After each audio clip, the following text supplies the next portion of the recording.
confused, and B, perhaps filled with a mild sense of impending doom upon seeing these words on the screen. For many reasons, the Mochanílach has a reputation as being impossibly complicated. Sure, there's no point in even trying, some would say. In reality, however, the Mochanílach is actually easier than many other topics in Irish grammar. What makes it hard is that until covering it, many people may never have even seen it in a comprehension or heard it being used.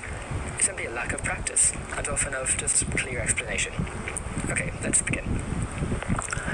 Most people describe the Mochanílach as being roughly equivalent to the English or French or Spanish conditional tense, or more correctly, conditional mood.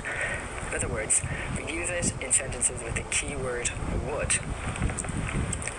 We know, for example, that sentences with will are sentences in the future, i.e., I will close the door. An equivalent sentence in the conditional would be, I would close the door. In school, some of you might even have learned how to form the conditional tense in other languages, e.g. French or Spanish. For example, in French, we take the infinitive of the whole verb and add a particular ending. So, je fermerai la porte.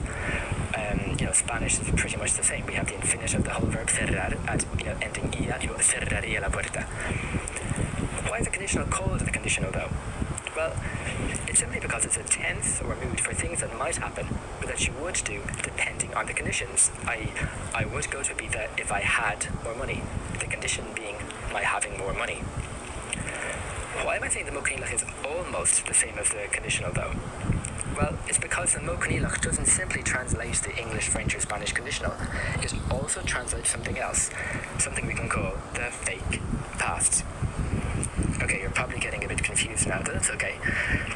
The technical name for the fake past is the past subjunctive, a term you might have come across if you study Spanish. Let's just call it the fake past for the moment, or in Irish, an amateur chatzivlega. The fake past refers to verbs that look like they're in the past, though that aren't actually referring to actions that happened in the past. For example, take the sentence, if I had a yacht, I would go to Saint-Tropez. Let's think about the I had in the sentence. At a glance, it looks like the past tense of the English verb to have. I had. However, appearances can be deceiving.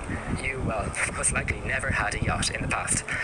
Rather, this fake past is referring to the possibility or wish of you having one right now in the future. If only I had a heart. Hence, it is a